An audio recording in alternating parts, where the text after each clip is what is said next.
안녕하십니까. 부동산을 공부하는 저 박종철입니다. 자, 우리 오늘부터 3월 13일부터요. 이제 주택을 거래하기 위해서는요. 자금 조달 계획서를 제출해야 됩니다. 아주 까다로워졌죠. 이 자금 조달 계획서가 이제 어떤 것인가 한번 살펴보겠습니다. 오늘자 이제 뉴스에 모든 언론에서 다 나왔죠. 이 자금 조달 계획서를 제출해야지만 이제 주택 거래가 가능하다고 이제 발표가 됐는데요. 조금 전에는 이제 투기과열지구에서 보통 이 자금 조달 계획서를 제출해야 됐는데, 지금은 이제 조정 대상 지역까지 이제 오늘부터 이제 확대가 된 겁니다. 그래서 우리 서울 같은 이 투기과열지구, 전국의 투기과열지구에서는요, 9억 원이 넘는 고가 주택을 살 때는요, 자금 조달 계획서도 물론 제출을 해야 되고요. 거기다가 증빙 서류까지 제출해야 되는 규제가 더 강화가 됐습니다. 그래서 투기과열지구에서 9억을 넘는 고가주택을 구입할 때는요, 자금 조달 계획서만 내는 게 아니라 증빙 서류도 같이 제출해야 되는 아주 까다로운 절차가 이제 오늘부터 시행이 되는 거죠. 원래 우리가 지금 자금 조달 계획서를 이제 작성해야 되는 것은요, 기존에는요, 투기과열지구에서는 3억 원 이상 주택을 구입할 때 이 자금 조달 계획서를 이제 제출하는 거였습니다. 근데 오늘부터는요, 수원이나 안양처럼요, 최근에 집값이 많이 올라가지고 조정 대상 지역으로 들어간 지역들이 있죠. 이런 조정 대상 지역도 3억 원 이상의 주택을 이제 구입하는 사람도요, 이 자금 조달 계획서를 제출해야 됩니다.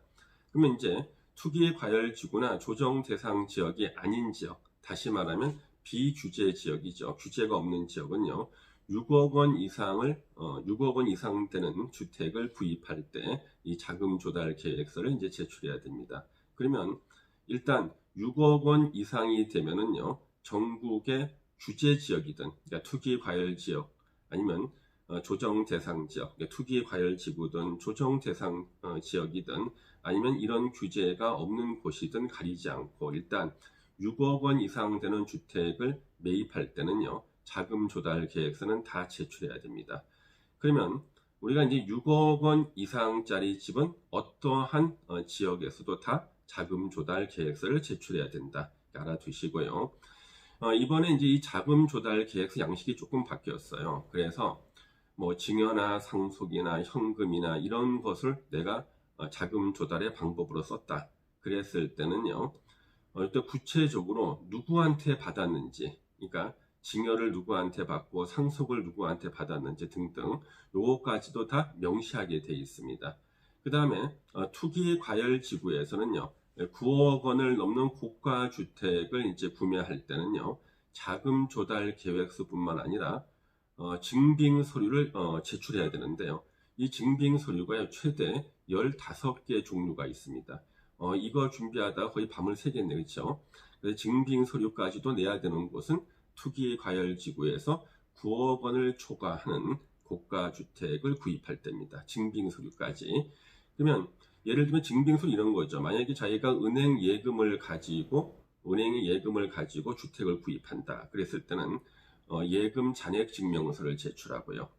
또 이제 주식을 매각해가지고 그 돈 가지고 주택을 사겠다. 그러면 주식 거래 내역서 같은 걸 또 제출해야 됩니다.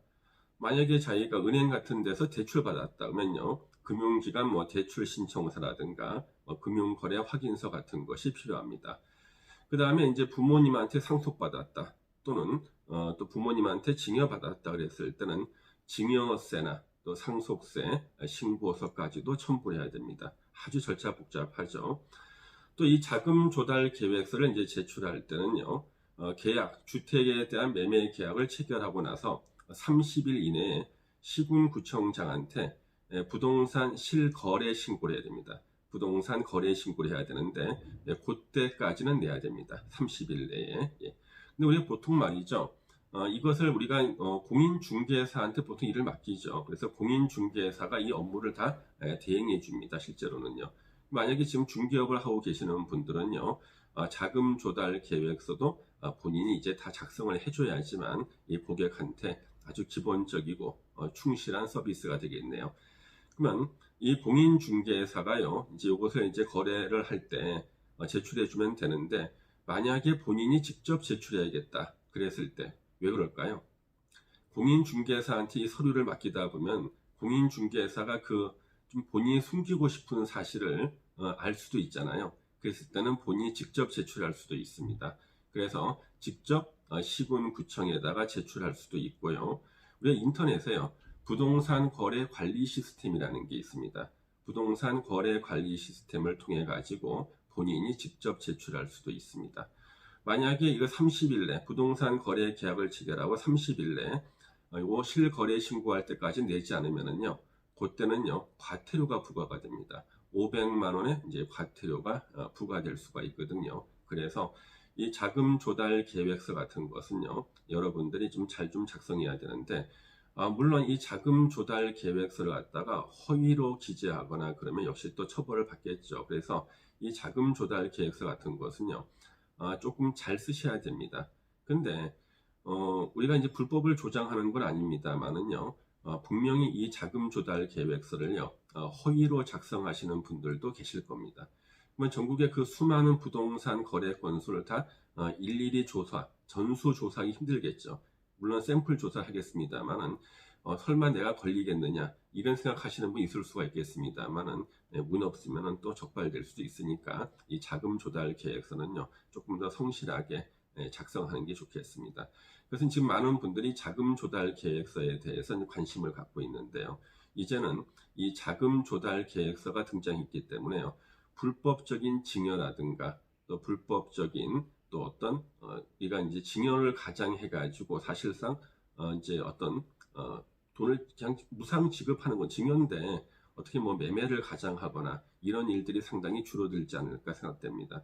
사실상 모든 것을 다 밝히고 주택을 거래해야 되는 그런 이제 시기가 됐습니다. 주택 거래 조금 더 조심하셔야겠어요.